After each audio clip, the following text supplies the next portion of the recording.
Yo, what's up? Welcome back to the RealTalk podcast.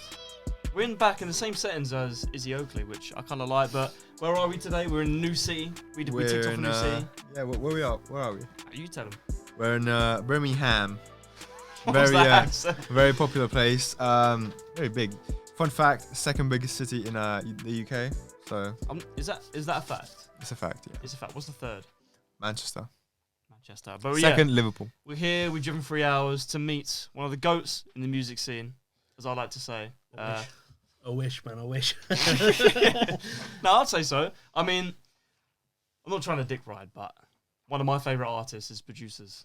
That's why I like to say it, because it just puts it in perspective for me and stuff like that. So, welcome, Tom.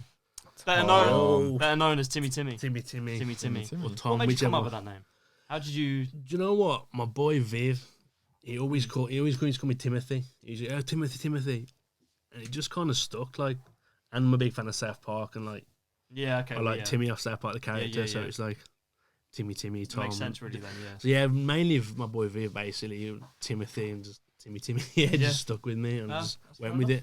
So, do you want to tell the people, all the viewers, what you do? So by day I am a NHS worker. And by night, I'm a studio head. So, yeah, basically just work in the studio.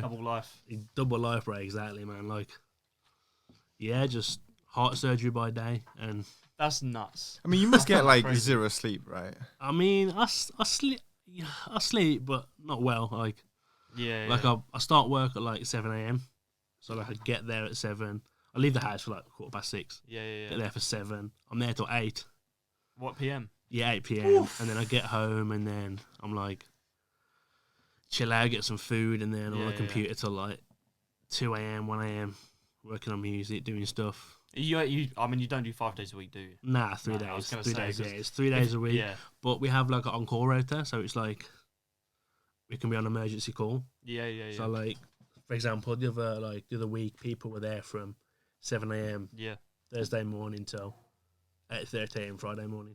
Yeah. So they were there like 25 hours, like because they had a certain operation coming, like an emergency coming. Yeah. Which they had to do. It's basically like a life or death operation. Yeah. So like they had to do it.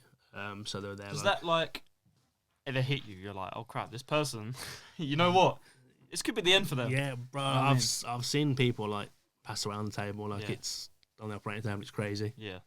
Like, one guy passed away, and we obviously he passes away. We have to move his dead body at the end. Yeah, it's like crazy, man. Like the blood pressure dropped like majorly low. Unfortunately, he passed away, and then you have to take him back around to intensive care for the family to come and see. Yeah. So it's like they wire his chest back up. Yeah. The people are sewing back up, make sure his skin's sort of closed, and then we clean him down and move him back to a hospital bed. Yeah. Take him around to ITU to like. Yeah, so the family can come and like say, basically, the process when someone dies. Like, identification and stuff like that. So yeah, that's hard work. It's mad, bro. Like it's mentally hard work. It's like physically, like it's mentally. It's like it's weird, man, because the name still sticks with me. Yeah, like the name of the patient still sticks with me, and it's like.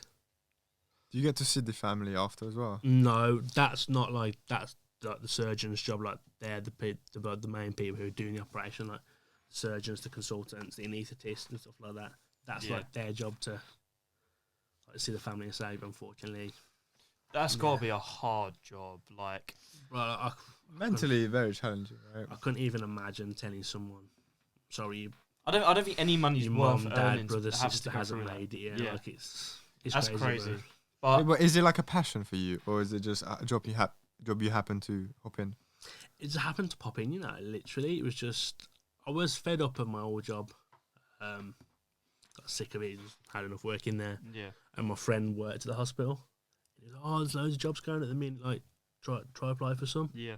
So I was like, you know what still happens? And then I applied and ended up getting an interview and phoned me like 4 days later said I got the job. Yeah. So I was like, buzzing, man, like, it's quality. How does the you say you're on an emergency call, right? Yeah. So can they call you when you're on your days off? Yeah. So what happens if they call you on your days off, but you're like far away from the hospital? So basically, that's more so a weekend. So when we cover a weekend, a Saturday and a Sunday. So say if you cover Saturday and Sunday, you're on call from 7 a.m. Saturday to 7 a.m. Sunday. So you've got a half hour to get to the hospital. So you can't really go far away from home, hospital, etc. Basically, it's just a day bound to the house, chilling, making music, doing whatever, and waiting for a phone call. Basically, yeah. To be fair, it fits with your other passion, which is making exactly. music. Yeah, Right? so it fits, exactly. I can just stay at home and just work on tunes and yeah. I want to talk about that a little bit more, obviously, because that's the main subject here. How long have you been making music, and like what initially got you into it? It'll build upon that question with like inspiration and stuff. But like, what was the main reason you went? You know what? I want to start making music. This is sick. Like, you know.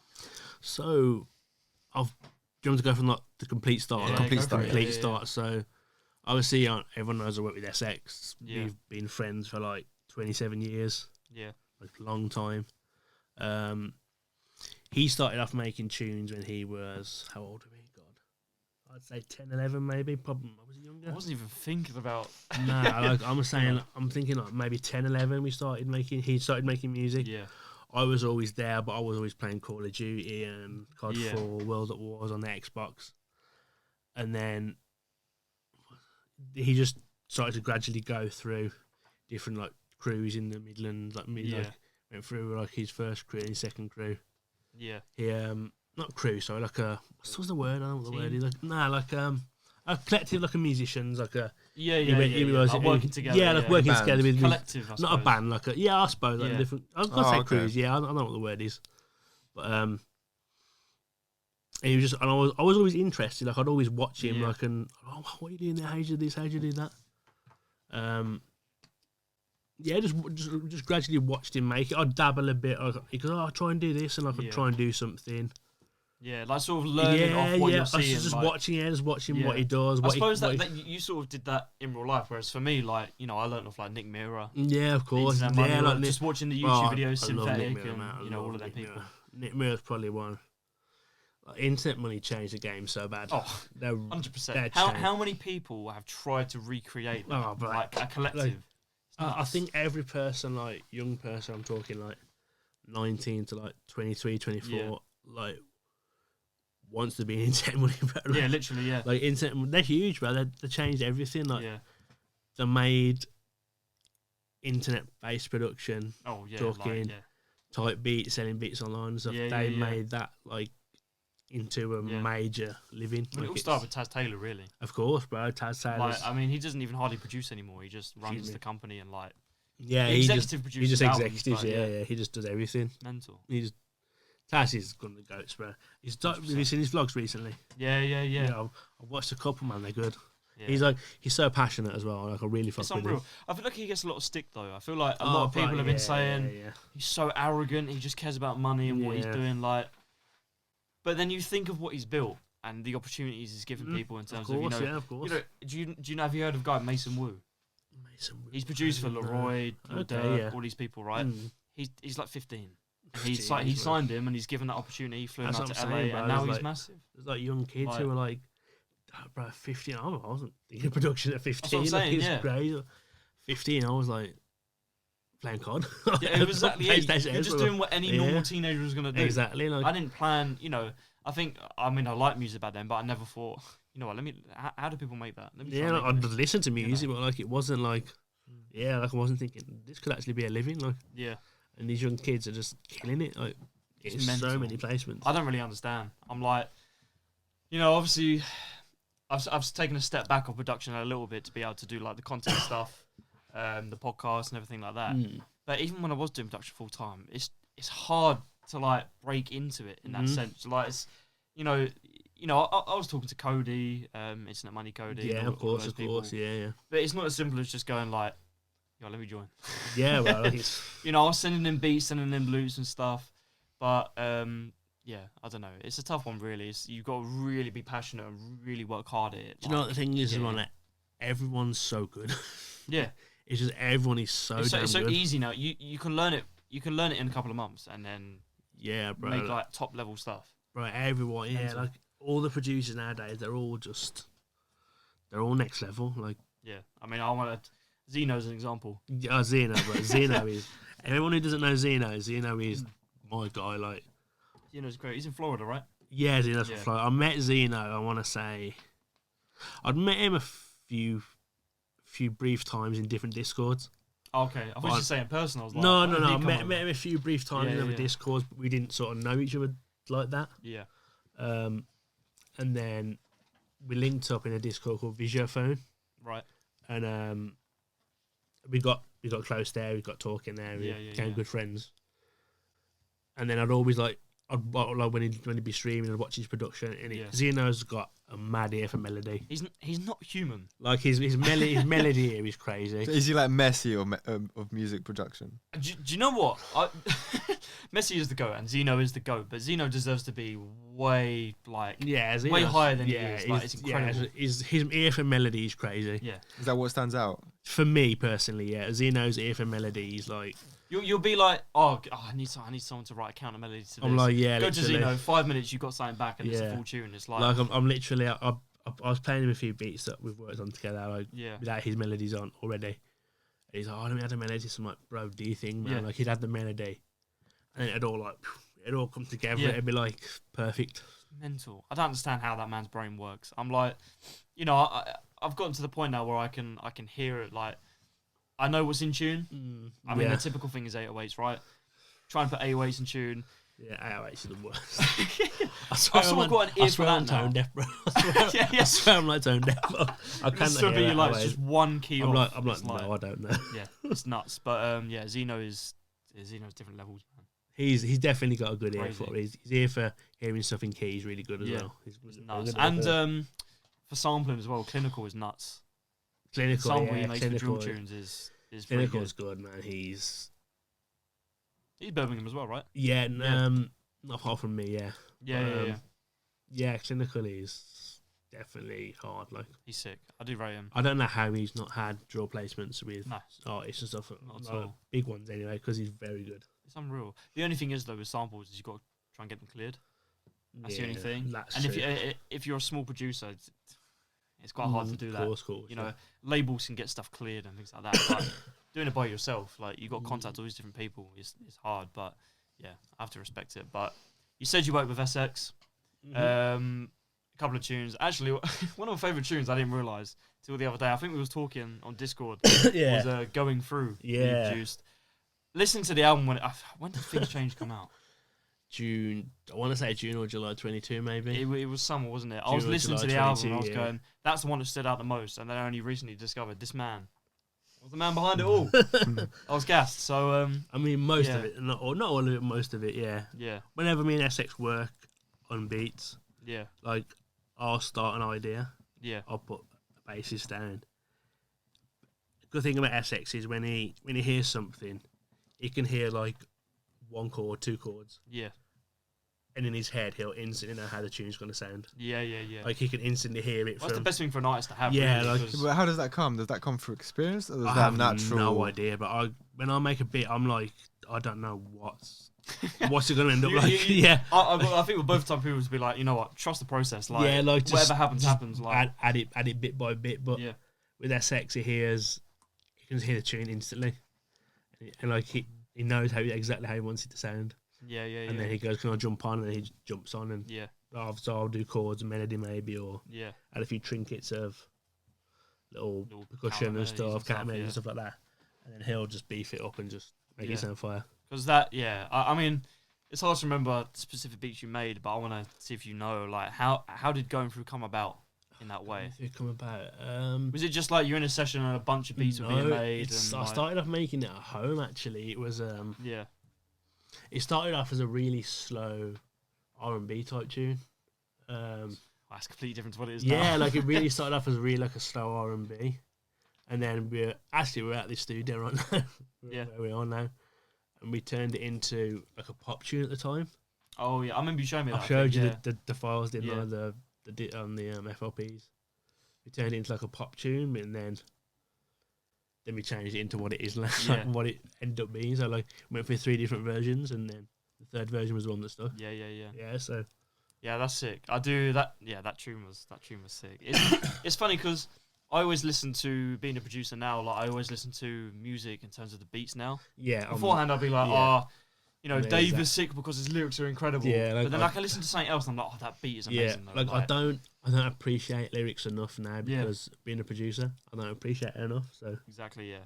I just listen to like the melody, how much emotion it has in it. Of course. What came out recently that I can think of? Chemical by Post Malone. I don't know if you've heard it. His new is song. That pop vibe? Is like a pop vibe. Yeah. I've heard it once, but like lyrics trash. Yeah.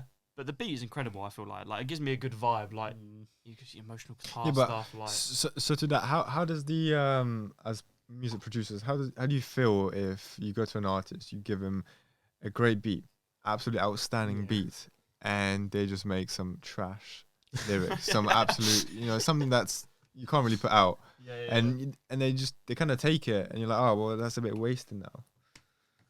How does that feel from producers? It's either that. Or the second scenario would be you give an artist a really good beat and they go, nah. That hurts more. That hurts. A beat you're so set on that you like, this beat's fire, I love this beat. And artist's like, nah, next you're like, what? Like, that was my favourite. Like, are you for real? Choose the one that took 5 minutes that you don't like. Yeah, literally. Funny enough, that happened with the tube. Me and SX. I was playing him some beats and he was like, nah, and I played in the one. I didn't like this beat. I'm like, I'm just mad this one, let me know what you think. This one's fine. I'm like, I don't like that one. I sort of like, and I didn't say it, but I was like, yeah, it was like placement to placement. Yeah, but like it was the most least beat I'd expect to be picked. Like, I didn't like the beat. Yeah. I just didn't like it. It's like I remember I sent a pack because I work with a guy called Shay Ryder. I sent him a pack of beats, and again, like, he chose the worst one out of it. But it became a tune, so I was happy with it. Like I said, a placement's a placement at the end of the day. Exactly, bro. Of course. Yeah, I enjoy it. I don't know. I'm trying to branch out. I mean, like I said, I've been a bit slow on the music game, but I want to try and get back into it. But I just want to work with just different people. I've now found out, because back in the day, I used to be such a shy kid. I wouldn't talk to anyone. But music producing, you have to be networking. You have to know people. You have to talk to different people, and it's inspirational in a way, because it's like, take Zeno again, for example. Mm-hmm. He's amazing, and I get to collab with him, and we make sick music type of thing. It's like, but if I never knew him, bro, well, do you know what I mean? Like, bro, the internet, man, the internet is nuts. It just lets you talk to anyone at any time. Bro, internet money.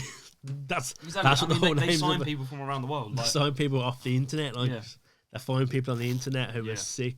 I still feel like makers, sick producers. With internet money, like, I feel like if you wanna really do well from it, you have to be in LA. Yeah, If I'm okay, well, because we live pretty much in London, right? Yeah. It doesn't really matter. London's still massive for music, but if I lived on, like, there's some guy that signed to internet money called Harry Matthews who lives in Ireland, and I'm like, it's quite hard, isn't it? Like, you want to be in studio sessions and you want to do stuff, but you have to be in like the big cities for like for music. You just have to be like, you have to be in London, you have to be in LA. Yeah, you have to be around. You think that takes that's something you can take in account when people choose music producers, because they may produce really good music, really good beats, but maybe they don't have the type of personality. They may be a bit more shy. They don't live in bigger cities. That type of connection that you can have. Do you think that stops a lot of... It does, like, it holds a lot of people back, because when you're in I'm going to say the mix, like, you're in the mix, like, obviously in London a lot happens, a lot of musicians, more studio spaces, and when you're in that mix, you get invited to sessions, you'll meet people, you'll network more with people, you go to parties, whereas up here, Birmingham, Wolves and all that, it's not as...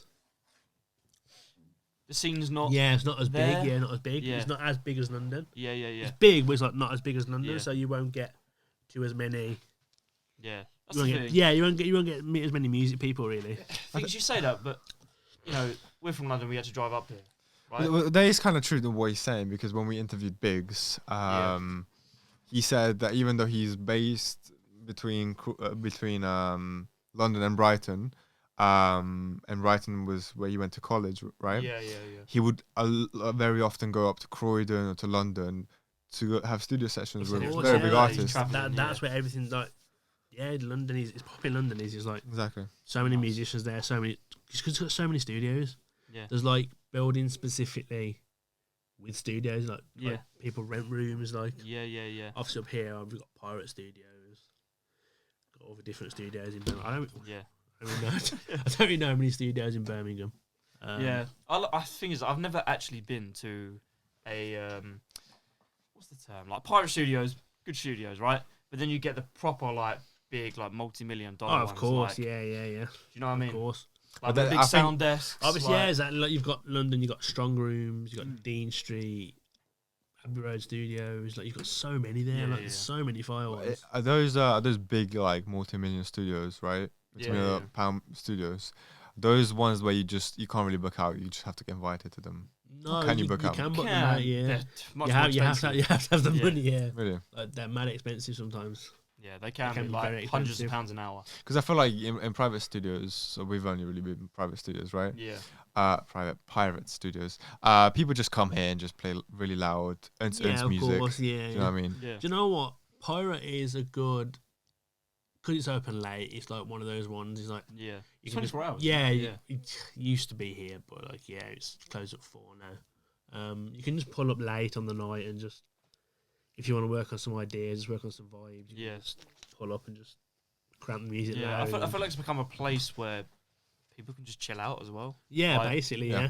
There's hang, the like, DJ room just up there. Like people just come and DJ there, and people are just raving in there. And And you have podcast setups like this as and well. And the podcast rooms, Yeah, of course, it's got so much. It's got live rehearsal, DJ rooms, podcast, production rooms, recording rooms. It's like they're good because like. I mean, this room isn't really set up for cameras; it's just sort of audio. But I mean, this is still working, so of course, you make it work how you want it to. Exactly. But if you just want to like, if you know you're just gonna come in to record vocals, like it's good enough. You just bring a short SM7B, right? Sit there and record. It's perfectly fine. Like, not a lot of people know it, but a lot of things Shane has recorded at this studio. Oh, really? A lot of it, not final recordings, but like a lot of the demos and. The vibes and the ideas for that album was recorded here. Yeah. And then we took that away and re-recorded at studios, like engineers and stuff. So final recordings. I feel like engineering must be such a hard, tedious job. Like when I try and record it, I'm like terrible at recording. I always try and record SX, but I'm so bad at it. Like the comping and everything is like. I know the basics. I can put auto-tune and some reverb and. Yeah, auto-tune, reverb. That's about it. The effects are fine, but you know vocal comping. Yeah. A vocal comping is like it's a nightmare. Yeah, I couldn't even deal with that. You have to like, I don't explain it. Like, you have to comp the line into the next line. Like, you have to comp the lines together. Yeah. It's, to make it sound fluent. Yeah, and to perfect, make it sound like it's flowing perfectly. Like it's so hard to do. Yeah, that's unreal. Shout out to Biggs though for that because Biggs. Oh, dude, like, honestly, so shout hard. out Biggs because that is like. That's too hard to do. Well, from an outsider's perspective, looking in, I think I've asked this to Biggs as well. I can't remember what the answer is. That's what I'm going to ask again, as I have two music producers here, right? What's the difference between being a music producer and being a music engineer? Engineers deal with like just recording vocals. It depends. You've got mixing engineers, recording engineers, mastering engineers. So you've got recording engineers who they'll record the artist, they'll do the initial recordings, the demos, the finals, etc. And then that'll be passed on to a mixing engineer who will mix the track, get all the levels correct, take out little sounds that don't need to be there, like any hisses, pops, or anything like any like things that need to be there. And they mix that and they deliver that to the mastering engineer, who basically, when you hear a record like when it's made loud, that goes to them, that's the mastering engineer. The master engineer basically makes it loud. Yeah. And makes it loud without clipping nice. Yeah, and makes it ready for Spotify for it to be released, etc. Yeah. Like, so there's a lot that goes into it. There's honestly, there's the beat maker, the artist, the writing.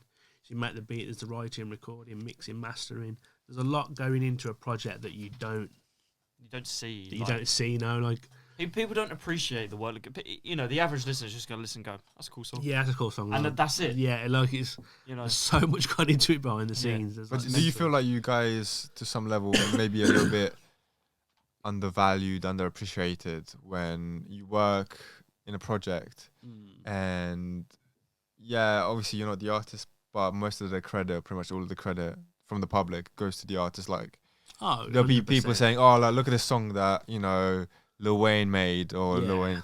But in reality, there was 200 people that worked on it. Bro, it's as a producer, you don't get valued enough. Well, as a producer, you could also say that is with like films as well, though. How many people work on a film set? Yeah, true. They get credited at but the really, end, but no one reads on a song, there's not that many people. There's not loads. There's not as much as there'll be on a film working on it. Not at all. Yeah. So a song you might have like depends if it's made with a loop. Like, you might say if you've got 5 producers on the loop, it's like. I mean, first of all, the royalties. Yeah, you're gonna get nothing. The split song good. The split song good, but. So yeah, it's like. How to explain it? I mean, it's just a lot of work in general, really. I mean, like again, if you have 20 people on a song, if you include in features, you're including mixing engineers, all the people that are involved, right? Bro. Like mixing engineers will take points on it and stuff like that. So it's like, how like percentage wise, have a guess. How many? You have 100%, right? That's 100% of the money. How much do you think the artist gets in total? After all the deductions have been made from paying so like costs of like producers and all that stuff. Yeah. We're talking about the money they're getting from streams? Just everything, money in general, streams, advertising or whatever. It's gotta be like at least 50%. It's probably less than that. You think a producer probably takes 50%? Nah, producers take a lot less. Really? Well, because then he said there's a lot of people that go into it. Depending who you're working with. I think I read something. Producers get like 3%. I think something like that. I think I read that. I'm not sure. Like that needs to change. Producers I'm starting a petition. I'm sure I read something. I was listening to like I think it was a podcast or a producer grind or something like that. I'm not sure. 3%. Yeah, like producers don't get that much. Like I always see producers as like that's half the song. Do you know what I mean? Like if you're a producer, you're not in this for the money. Like it's. Oh no, yeah. Like you're not being rich off producing. No, not at all. You need to have other avenues of income to be a producer. Yeah. Like making loop kits. Yeah, making loop kits, etc. Yeah, so if you're not in it for the money and it's just purely passion. I mean, obviously you are in it for the money, but like you have to. It comes with it, right? Yeah, the money comes along with it, but yeah, you need to obviously to maintain a living. You have to do stuff other than producing. Like it is hard to maintain a living just off producing. Like it's really hard. So then, how did you go from like you said you were looking at Essex from from like a friend perspective, right? Whilst he was doing his music in the early days, and you were as any teenager just playing chord, all of that stuff, right? Yeah. How did you go from that type of lifestyle to being extremely passionate about music producing? I just watching him and just seeing what he was doing with the music, it was just crazy. Like the turning point for me was obviously when I first went to concerts. I was I want my beat to be played. Yeah, naturally. Like you see your best friend making fire music, and you're like, bro, this is. I always made music a little bit. Yeah, like I always worked on beats. When I started, I was terrible. Like everyone is terrible beats, but. And then I just stuck with it. We were producing, we were sending beats out to artists, and then Essex obviously transferred into an artist from a producer, and then I started making music for him, and then I started getting better and better. Yeah, and just I guess you get more passionate when the results start coming. Yeah. So when you get your first placement, like bro, I actually made. Song that's been placed, like when the results happen, when you start to reap the results, it's like passion build. Yeah, the passion builds. It's like reinvesting the money you make from the business into it, right? Mm-hmm. So you get the you work hard, you're putting the time and effort in, but then the payoff comes, and you take that motivation and pump it more motivation into it. Yeah, that's a better way to word it. Yeah, it's way better. Type of thing. Because I obviously met you for the first time on Essex's tour. He was in London or something. London show. The London show. Yeah. How does it feel like? Because all these people jumping around, and it's to a song you made. I know. It's like that feeling for me. That goes back to my question. Music producers are a bit underrated, undervalued. Because I do. Yeah, true. It's the sound, except from the vocals. The sound, you made it. Yeah, that's true. It's like. I've got a mentality sort of like, we've done that.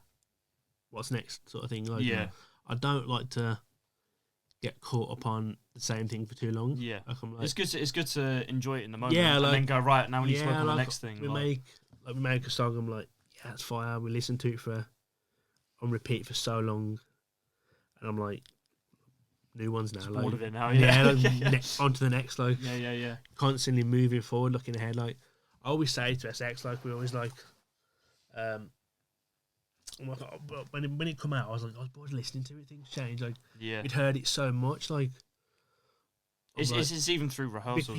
Because we've got so much new music recorded and coming. It's like I'm listening to the new stuff rather than the old stuff. You've heard the old. You listen to stuff too much. Like, you hear it so often, you're like, radio songs, right? Yeah, radio songs, basically, radio songs, like radio. But obviously, you listen to it so much. Like, really? Yeah. And then it's like, you want to hear the new stuff. You want that to come out. And then exactly. As soon as that comes out, it's like it's just rinse and repeat. Yeah, it's rinse and repeat. Basically, it's rinse and repeat. Like basically, you just churn out songs, release them.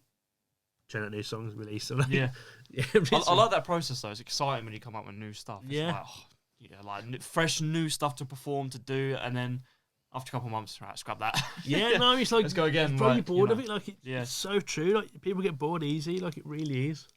Yeah, exactly. And there's even knowing as being close to an artist, it's like they get bored of songs very quickly as well. Like, they're like, they'll be loving something. They'll be like, and they'll just go off it. And it's like, they'll go off it, and they're like, nah, I don't want to release that now. Yeah, it's crazy. Right, well, we need some views to run up on our clips, and I'm gonna be honest, we do. You've met the Sidemen. Didn't meet them. Not met. I've been around them. Yeah, you've been around them on one of their shoots, right? Remember me and you talking about it at one point. Yeah. I mean, I assume you said hello to them. Yeah, I didn't really talk to them that much. I didn't really. I was just sort of there. We just chilling and just. Yeah. Did you watch the Sidemen when you were growing up? Never watched them. No. That's the thing. Like for me, I'm a lot older, so yeah. I was gonna say, like, for us, like, Sidemen is your guys' era. Yeah. What was you growing up with? COD. It's gotta be COD. Yeah. Modern Warfare 2 videos, like Woody's Gamer Tag. Redemption. So is it like a bit of phase then? You know, COD phase. Phase were a little bit later on. Yeah. Optic were more my sort of time. Optic Gaming. Optic, they're still about, right? Yeah, Optic. They're more competitive. I was talking the sniping team back in the day. Oh, really? They had like a quick scope. Remember the Optic Predator? Maybe. Optic Predator was like, he was like a big montage guy. Yeah. He'd like make montages of sniping shots and kill feeds he'd get on God and stuff. See, I wish I was in that era, man. Bro, that era was crazy. Like, I mean, we still grew up with Call of Duty, but not like, I still played MW2. What was your first COD? I think it was Call of Duty Ghosts. Wow. It actually was. Because that was the point where I was allowed it. My parents were like, you're not allowed it, it's an 18. Well, you know what I would do, right? I think I was about maybe 6 or 7, right? So Modern Warfare 2 just came out. All I was allowed to do is go up to my cousin's room, which was upstairs in the house that we were in, and he would just be playing, and all I could do was watch. But I was just so fascinated, like how it looks like the map Afghan, like it looks so real. Like it looks like you're literally in the Middle East. Afghan was the one where they'd be playing in the middle. With the crash plane, the crash plane. Yeah, that map was quality. You look at the type of games now. It's like the levels have changed. I mean, when you go back play those older games, it's nostalgic. But do you think the level, like, you know how Minecraft it's been an OG forever, right? Minecraft's still about, exactly. But do you think the simplicity of Minecraft, right, is what makes it still such a great game? I don't know what makes Minecraft a great. It's creativity. I don't know. Like, it's just fire. It's just so fun to play. It's just fun, yeah. I play on my Switch, so it's great. It's just so fun to play. You have actually, because you recently bought one, and you've been on it non-stop. Well, so then let me ask you guys, Xbox or PlayStation? Yes. Xbox. Yes, Xbox. Oh. Nah, right, okay, right. Give me your thoughts on why. I say this, but I'm not actually like on one side or the other. I like both. It's just my mates are on Xbox, so I play. That's the reason I've got it. If I didn't have any mates that played Xbox, I'd probably get PS. Like, it doesn't bother me. Like, is it the same for you? Is that more friends on PlayStation? I go back for my console history. My first console was Sega Mega Drive. Yeah. So you guys probably won't even know what no. So you don't know what Sega Mega Drive is. So Sega Mega Drive. Then it was like PS1, PS2. I had a PS2. Then I had Xbox 360 after that. The GOAT. Yeah. And then I went PS3, then PS4, now PS5. So you've had all of them. I went a similar way. I had a 360, then PS3, then Xbox One. But like Harvey said, like all my mates were on PS3, so I had 360, and I was like, I don't want to play with, so then bought PS3. Yeah. I find it more fun when. So you started on Xbox 360. No, I had PS2. Xbox 360. And then I went Xbox 360, then PS3, PS4. No. PS3, Xbox One, PS4. Now the new Xbox, whatever it is now.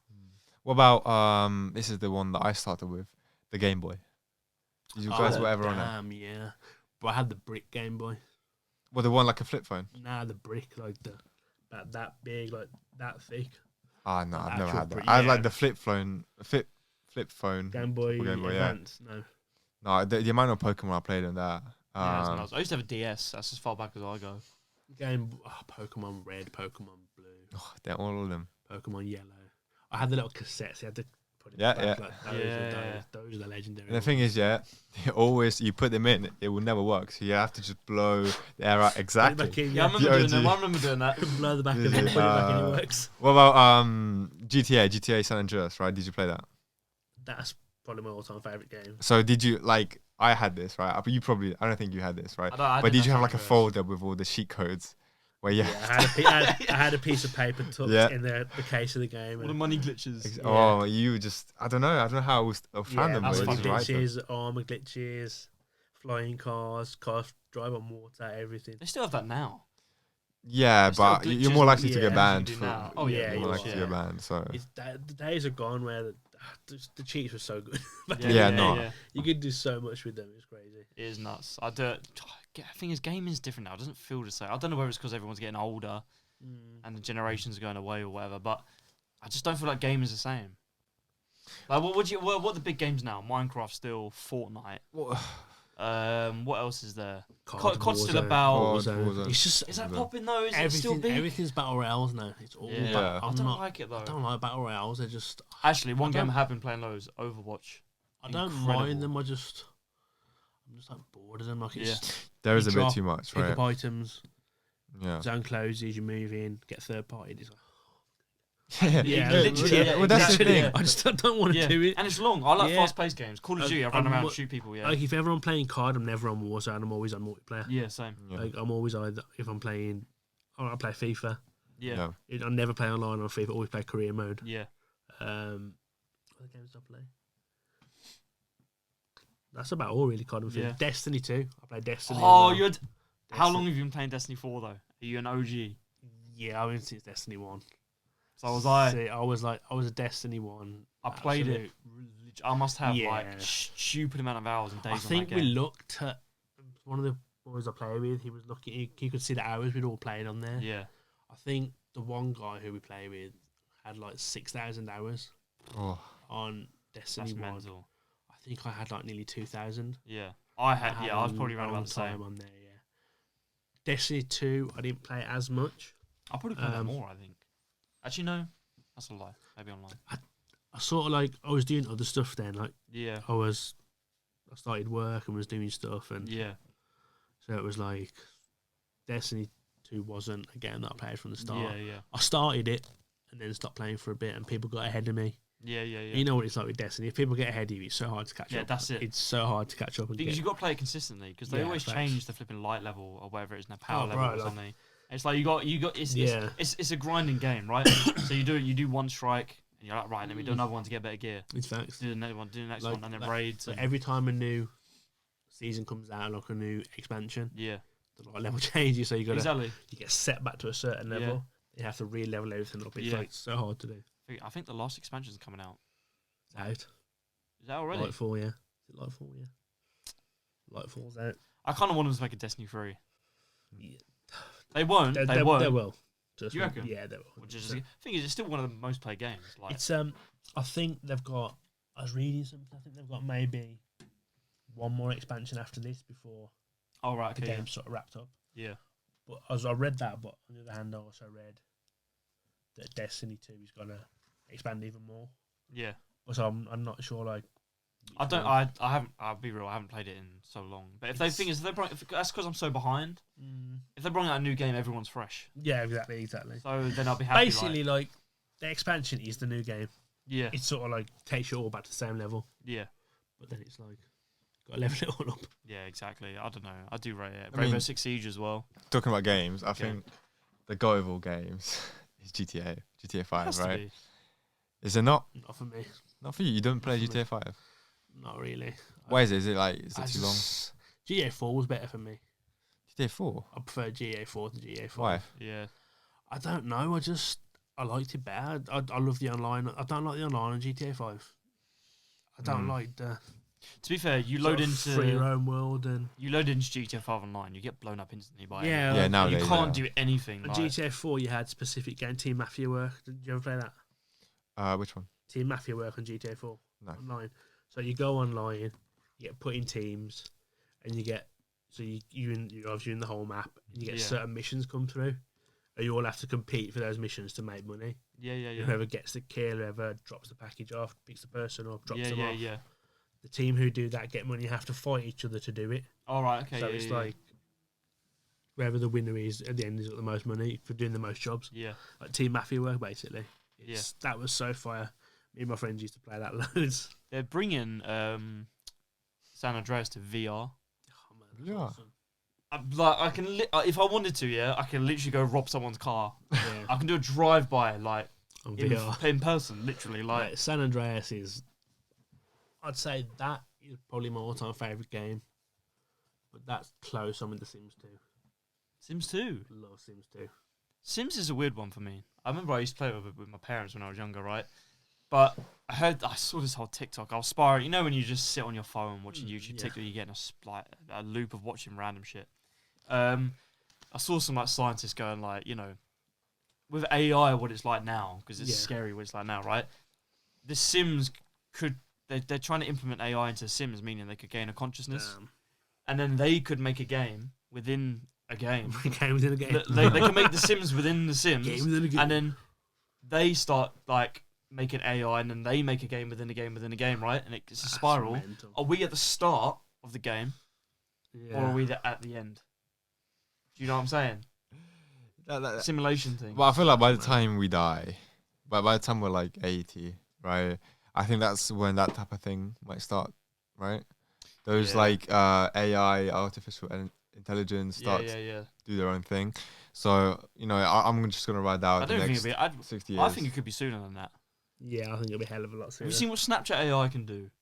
That's true. Whoa, that's scary. What's the wildest question you've asked Snapchat AI?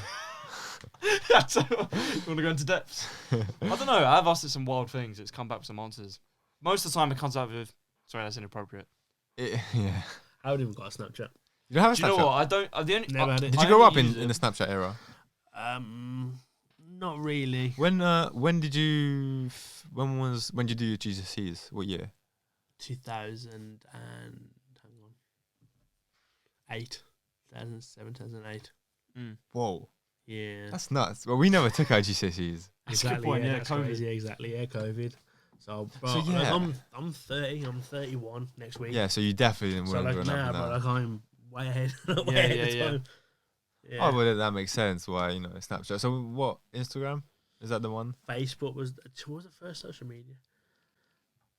You must have been on like MySpace. BBM. Yeah, MySpace. BBM? I never had a BlackBerry. Yeah. A lot of people were sort of on that. My dad was on BBM. I remember Habbo Hotel. Ever heard of that? Habbo Hotel was like a game back in the day. It was crazy. People used to play that. It was like a role playing game type of thing. Yeah. People used to play Habbo Hotel. What about like RuneScape? I played that religiously. So yeah, I never even touched it. Like I was never. That game. What was it? I know it was like a MMORPG. Yeah, MMORPG. You'd basically go around like doing quests, killing bosses. Yeah. Working on skills, like different skills you had. Like I loved that game so much. Destiny, basically. I grew up playing. Yeah. That was a big part of my teenage years. Yeah, that's sick. We don't really have any games like that nowadays. No. Can't think of anything. Final Fantasy 14 is very good. Yeah, I've never. Again, I think actually when I had a PlayStation, I might have touched it. I might play one of the games. Good, Final Fantasy. Tell you what is very good is the Spider-Man games. Oh my god, I've never been so good. Oh, but then again, I am quite a heavy Marvel fan. Like, so yeah, that's one thing I've never been interested in. I'm not really. I don't really like. I'm not really like a film guy. I don't TV really show watch, guy. Huh? TV series guy. No, I don't really watch much. I don't really watch much telly, much TV series or nothing. See, that's So what's you? So like you say you work 12-hour shifts, right? Yeah. So you come home. Let's say you just have a little munch, right? Yeah. Except from music. Yeah. What's your go-to to just do? Fall asleep. I want to sleep and I'm like, yeah, literally working. Well, to be fair, you think music takes up a big amount of time. Yeah, it does, man. Let alone like, sometimes just chill in Discord. If I'm not making music, I'll just chill in a Discord and just network, talk to people, just chat. I'll tell you what, I do watch some TV series, but not a lot. I watch Mandalorian. Okay, do you know what? I love Star Wars and everything, right? I haven't even seen it. Absolutely love Mandalorian. I've never really obviously watched the Star Wars films as a kid. Yeah. Episode 1, Phantom Menace. Yeah. Episode 2, so I can't remember what I call those ones, but and then my friend, like, he's a massive Star Wars fan. Yeah. He's like, oh, bro, watch the Mandalorian. I'm like, no. He's like, no, watch it. Trust me, you'll like it. Yeah. So I ended up watching it, and I was hooked. It was just, it was so good. It wasn't like everything that the original Star Wars. There's no lightsaber. It's got lightsaber. It's got lightsabers. It's more of like a backstory. Yeah, it's like it's nice to see a different perspective in the story. Yeah. It's like it's got like they're called blasters in there, little guns and stuff, and like it's got those in like Bounty Hunter. Yeah, it's crazy, man. It's a really good series. I don't know. I mostly watch. I mean, obviously, I like all the Marvel stuff, and they've got too many series out. Really, to be honest. That's the thing with Marvel. They're releasing something every week. I'm like, See, for me, I like it because I've always got something to watch. Yeah. But I know a lot of people that have gone like. I know you're going through the films, right? Yeah, in order. I mean, have you ever seen them before? Like? I'm at Black Panther right now, the first one. Yeah. Or was the second one? I don't know. So I was like you. I like series. I like real life stuff. So mainly my type of movie to watch would be Godfather. No, not that old. It'd be like some like CIA, like Jack Ryan on Amazon Prime. If you've ever seen it, that's the type of stuff I would like. Then you and my girlfriend kind of like you're quite Marvel fans, so I kind of just popped into it. I like it.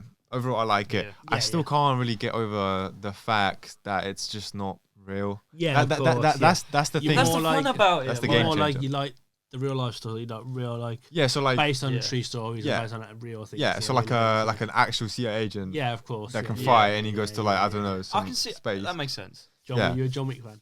Sorry. John Wick fan. More Jason Bourne. That's it. Okay, do you know what? I grew up watching Jason Bourne as well, but John Wick is unreal. Those are one films I have seen. John Wick, I've seen those. I'm not like I never watch films. Like I just don't. It's not one of my top things to do. Yeah, I just like the cinema vibe. Just going into the cinema, getting some sweets and comfy seats, and that massive screen. It's nuts. I went cinema 2 days ago. Pretty good. Evil Dead Rise. Like probably the scariest. I saw that advertised on the horror. Scariest horror game. Horror. Yeah.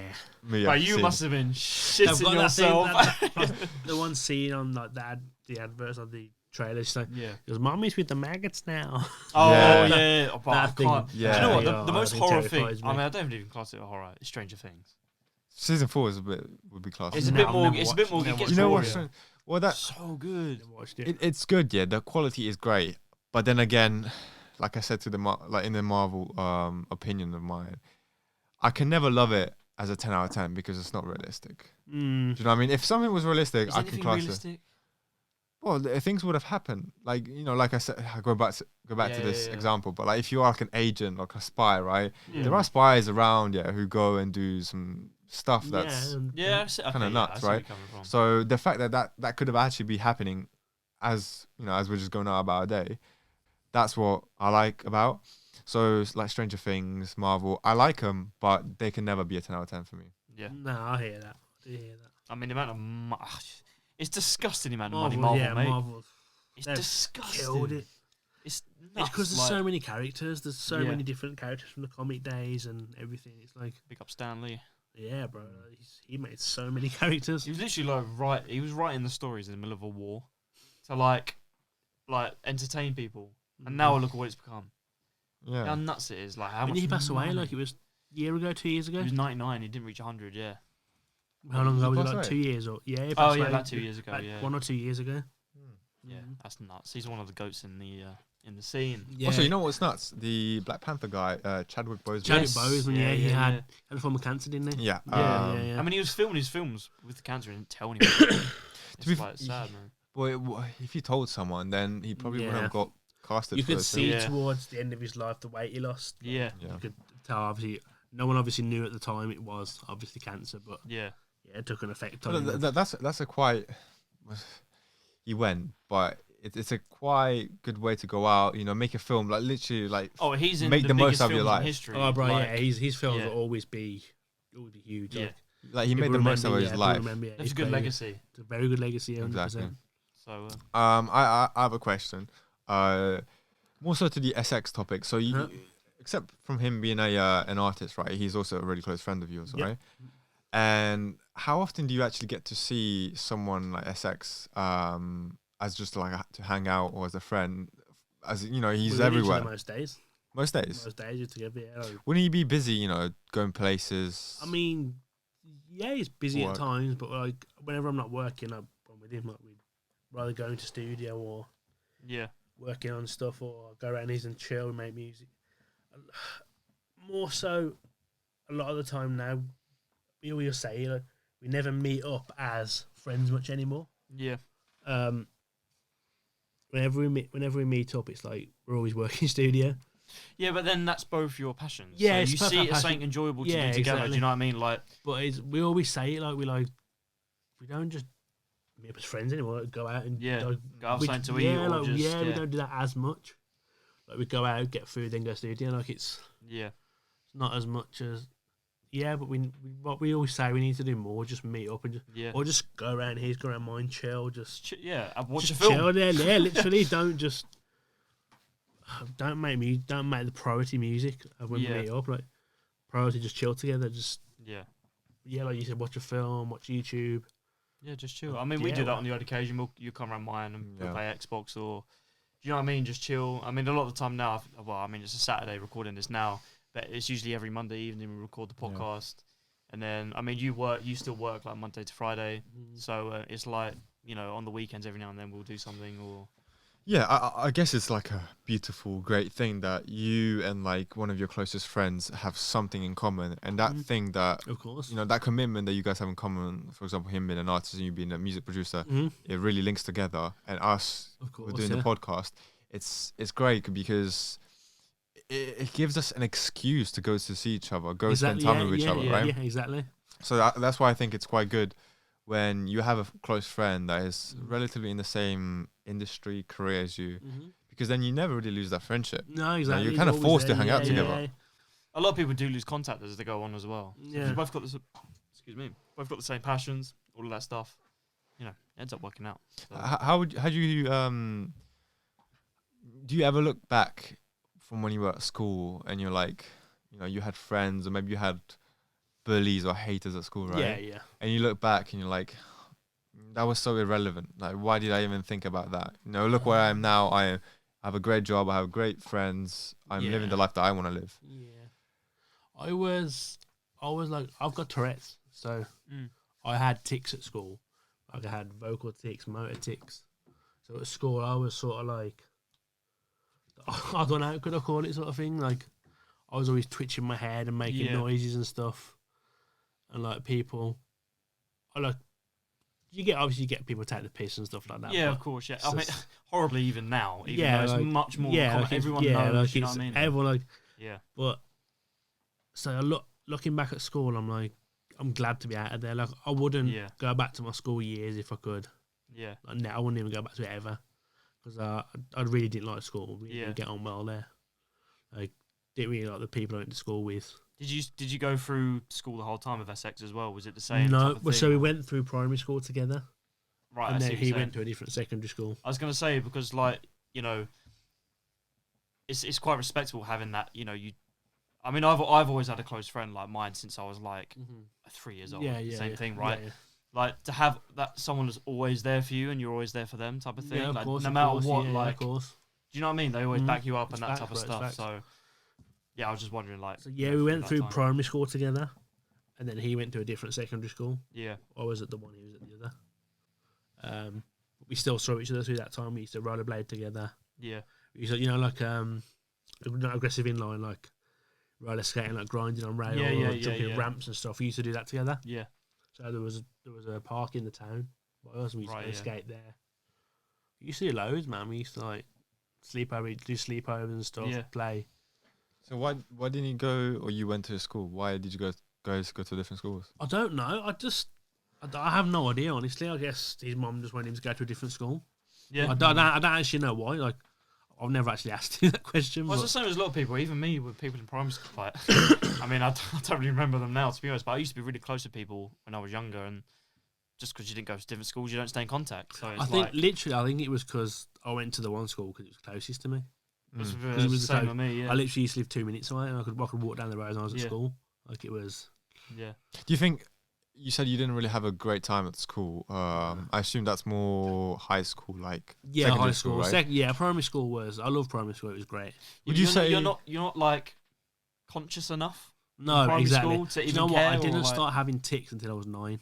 Oh well, yeah, there you go. And then I was diagnosed. Nearly finished primary school then. So then I was diagnosed with Tourette's when I was like 12. I say 13. Yeah.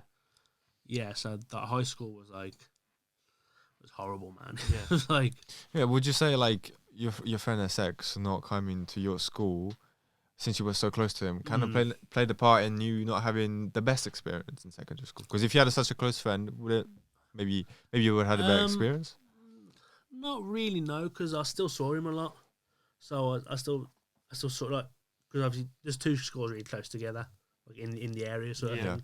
So the people from each school did mix together. So it was like. They'd meet up with us, we'd meet up with them, and we'd all meet, we'd all have a laugh, we'd all meet up, play football. Yeah, of course, yeah. Play knock-door run.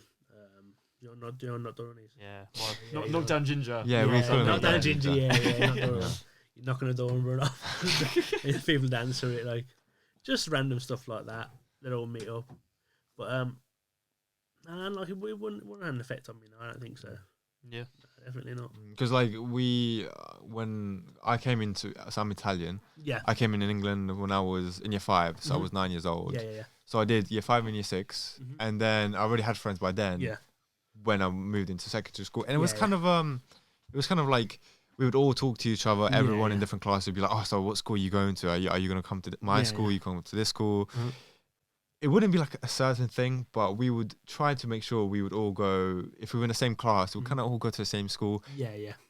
So yeah, that's why I asked, because that was a thing I remember we used to do. We used to just ask it to each other. You know, I had a close friend who went to a completely different school.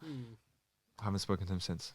Yeah, that happens. That does happen. Yeah. Like, I've got friends who I was really close with at primary school, and they went to different secondary schools. I've not spoken to them to this day, and that's like 20 years ago sort of thing. I was coming up 20 years and that's it, I spoke to them. So it's like, how old are you when you leave primary school? 11, aren't you? 10, 11? 10, 11, yeah. So yeah, 20 years, I haven't spoken to them since. Yeah.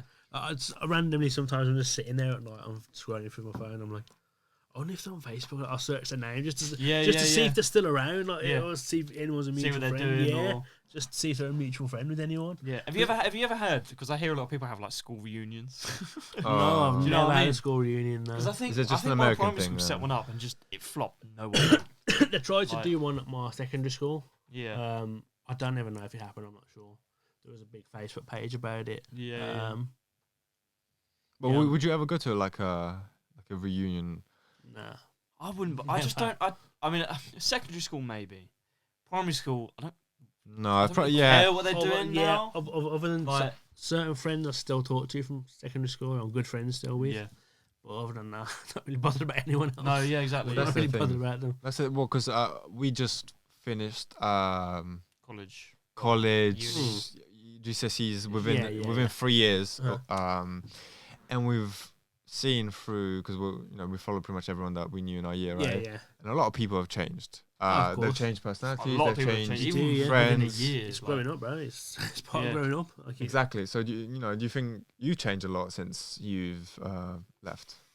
Yeah, 100%.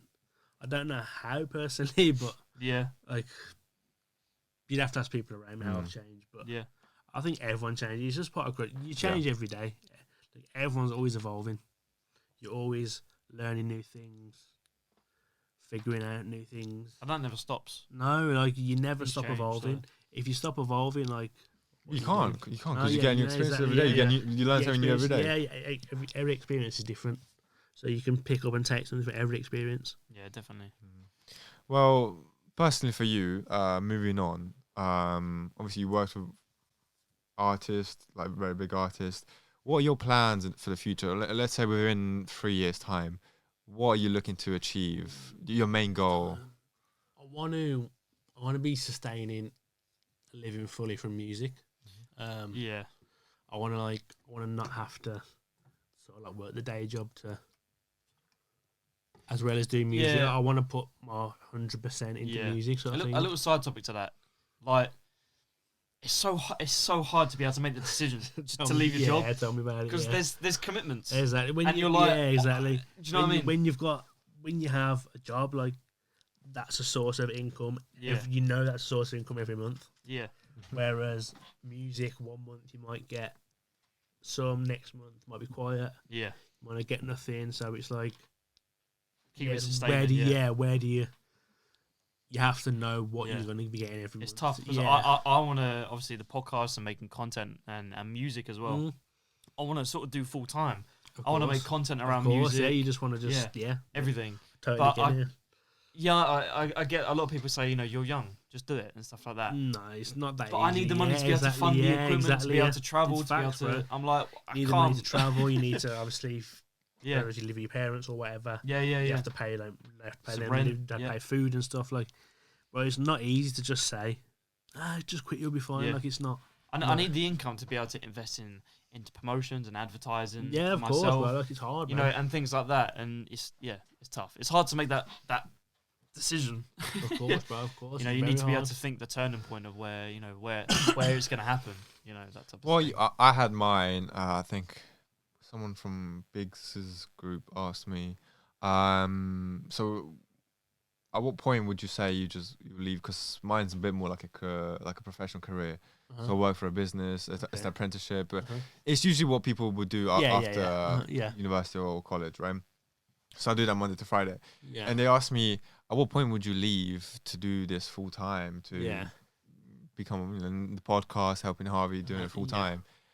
And my answer is, as soon as I'm able to earn twice the amount of money as I'm earning from my actual job. I do hear and that, what's the likelihood that that's going to happen, right? Do you know what I mean? It's so so hard to break into into in like a year. You have to exactly time, isn't it? So as soon as I don't know, maybe if I was earning the same now from music as I'm earning at my job now, I'd happily leave. Yeah, that's the thing is like even less. But if I was earning a bit less, I'd still leave. Yeah, as long as you can pay the expenses. Of course, yeah. Of course. If I've got my bills covered, if I can cover my bills, and I can cover living money, sort of like I'd happily leave. Yeah, I'd go.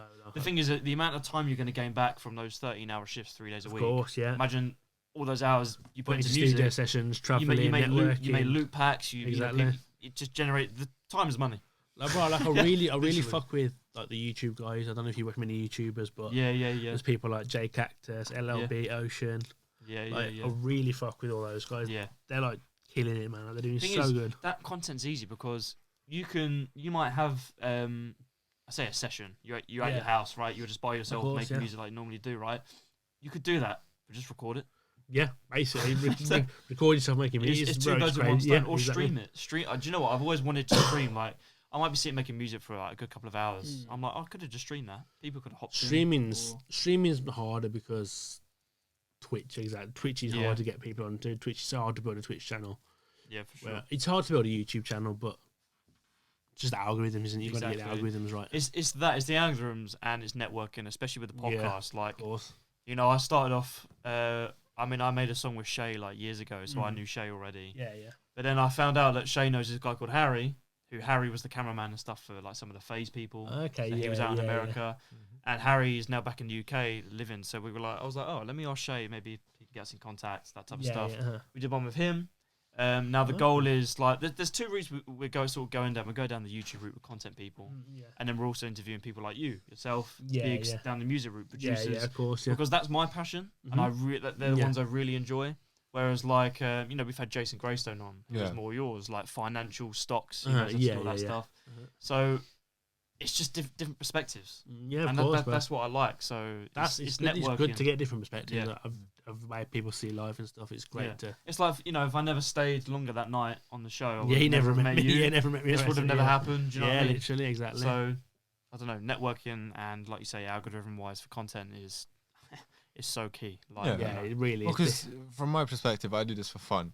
Like I said, I work Monday to Friday, so this is just like I said earlier on, it's an excuse for me to hang out with my friend. Of course, and I also like doing this. Yeah. I like asking you questions, asking yeah. the guests that we have on, and then when it's just a podcast with just me and Harvey, I like to just say my own opinion on the question he asked. It's all just a bit of fun. So I'm not worried about making it into like a profession or getting money out of it.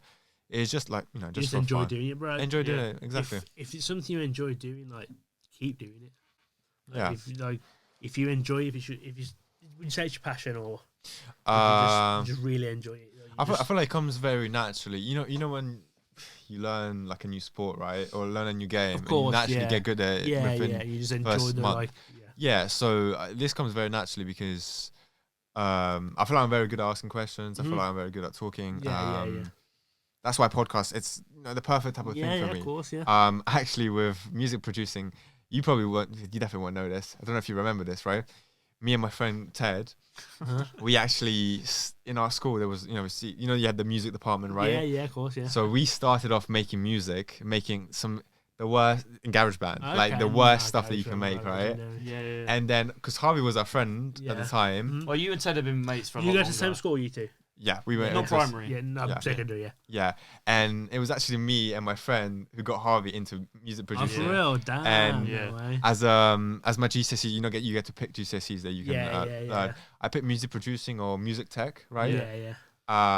Then I dropped it in the last month before I left. Shout out Sidemen, bro, getting Harvey into it. Get you into it, bro. It was. We even came up with a whole business plan for a record label, like internet money. It was called Aqua Sound. So like it's one of those things where like you naturally you get attracted to it. Just music producer was one of the things where I know it was going to take up a lot of my time and a lot of my effort, and I kind of just gave up, but not in that sense because I was still close to Harvey and I still kind of helped him with anything that he kind of needed. And then podcasting is kind of the same thing. It was Harvey's idea actually to do a podcast, and as a friend of him, I just hopped on. And I don't know, I feel like I'm quite good at doing this. The thing is, we always just talk shit anyway. Yeah, that's why not record it and make it something. Those are the best times. Like, you just randomly talking nonsense. Yeah. It's like, it's comical. People just, some of the shit. That's why if you filmed 90% of the conversation you had, and you could hold it all into like a reel of how many years, like everyone would be killing themselves. The thing is, it's like the whole brand name RealTalk is about being real and stuff like that. We just waffle, and it's just us being us. Well, look at us. We brought a music producer who's worked with a lot of big artists, right? And we're talking about films. Games. Exactly. You know what I mean? Literally, we was waffling. Literally, that's what I'm saying. Exactly. We never really plan things. We have an idea of what we're going to talk about, but we never really plan stuff. We just have a conversation. Yeah, that's the best beauty of it. And that's the thing about it's relatable. Yeah. You know, like gets different audiences. Like people forget that whatever you do, if you're a music producer, if you're a gamer, you have other interests. Yeah. Not everyone is solely interested in that. Yeah, they have other hobbies and like 9 times out of 10, like me and SS will be like, should we go studio tonight? we might jump on the PlayStation. Yeah. Like we end up playing Fortnite. Yeah, exactly. We just randomly end up playing Fortnite. Like you got Fortnite freestyle. Yeah, literally. Basically. That's what it was. We're literally playing Fortnite in the studio. Yeah. And then that was made. That was exactly, there you go. I literally played in the beat and he made it. I think he did the 808s on it and did a few bits on it. Yeah. And then Fortnite freestyle was recording. So we were playing Fortnite in the studio. It's crazy. It's funny how you like something good can come from that. Yeah. It's just like you're at the time you're making Yeah. it. It's like a bit comical. It's like funny, isn't it? Like you're having a laugh, and then you're like, oh shit. And then we make it into a song. And the song with Simba as well, "Light on Me." Yeah. That was That's crazy. a banger. Love that song. And Ash as well. Ash's one. Ash's one was also recorded here actually. Yeah, that was. That is sick. Do you know what? I remember you telling me about Ash when he was in Discord once. Yeah. I never knew who he was. Yeah. Started listening to him. He's hard. Ash is good, but Ash is very good. Afrobeat vibes. Yeah, and, very good singer-songwriter. So, what's up with SX and just wearing shorts? Bro, I swear that was the thing. He's always done it. Yeah. But like always. Always, yeah, as long as I can remember. But that's the thing. That's him, JME. Yeah. I think Miniminter. I don't think he does it anymore. He's never not in a pair of shorts. I have to respect it though. Like he's always, even like it can be snowing, he's in shorts. Really? Yeah, seriously, not like no cap. But what is it like? Is it just like a thing that he just made for himself, or is it just I think he just subconsciously? Shorts is comfortable, aren't they? It is way more They're comfortable. just more comfortable. It builds a bit of a personality. Yeah, I think it's more of a comfort thing. Yeah. I think I've never really asked him, to be honest. I'm just so used to it. Yeah. He's got shorts on. never see it any different. So it's like, I guess it's a comfort thing as well, because shorts are comfortable and you're not trousers are like all down, wrapped around your legs and just. Yeah, I guess I probably just a comfort thing. Yeah, fair enough. You got one last question. One last question, because I think we're coming to the end of the podcast, right? One last question. One last question. We've asked every guest that's come on. Who is the most famous person in your phone contacts? Oh man, it's SX, man. He's the most. SX. Yeah, I don't really have many famous people in my contacts. I can't lie. Yeah, he's probably the most famous. Oh, okay. We'll switch it a little bit. We can add a new question to the podcast. Most famous person you've talked to, you've like spoke to. Yeah. Craig David. Oh. You know what? Yeah, that's Craig big. Craig David. I literally were at the Wembley show for KSI. Yeah. Was that that was the big one? It was like Anne Marie and everyone. I was in the crowd. So I was started the stage with SX. And you must have. Obviously, you wouldn't have known at the time, but Biggs was there with Dino. So you must have. When I watched the podcast with Biggs, I recognised him. I was like, he looks familiar to someone. So I'm really good with faces and stuff like that, recognising people. And I thought, that's definitely, I've seen him definitely. But going back to meeting Craig David, David had just performed 7 days, took her for a drink. Was it that one? I think it was of that or another one. Yeah. He literally come off stage, I went up to him, like, phoned him. I was like, bro, I'm like, thank you, man. Like, that's like, I've listened to you since I was a kid. Like, I said, it was fire. Was it a little bit of a starstruck moment in a way you were like, oh my God, that's Craig David? not really. I wasn't starstruck, but I was like, I was just like happy. Like, it's someone I used to listen to when I was a kid. Like, someone's music I grew up listening to. And it's like, you meet them, you're like, wow, like it's Craig David sort of thing. Yeah. It's like nostalgic in a way. It's like your inner younger self is it's Craig David. Well. Yeah, and I met Craig David, and it was crazy, man. It was so good to meet him. I didn't meet Anne Marie, but Anne Marie was back there as well. Anne Marie. Didn't really speak to her, but that's sick. So Anne Marie, so Craig David. Who else was there? P Money, Swarms. I don't know. I've never met. That's another random thing. He randomly out of nowhere followed me on Instagram. No reason. So that's funny. Yeah, who else is there? A couple of people, wasn't there? Can't remember who else performed, but I think that about wraps it up. Yeah, that was a very good podcast. Do you know what? I think that's the longest podcast. Really? I think so. 1:15. But didn't I say this before? Yeah. Didn't I say this before? After 10 minutes, it just rolls off. Feels like we've been talking for 20 minutes. Saying that, he's like, just rolls off. You'll start talking and it'll just start going and going. Yeah, man. Exactly. Yeah, well, we've loved having you on. Boys, thank you. Personally, one of my favourites because it's to do with music. Thank you, bro. Thank you. Production-wise and stuff. But it's been a good one. It's been good. So we'll see you in the next episode in a bit.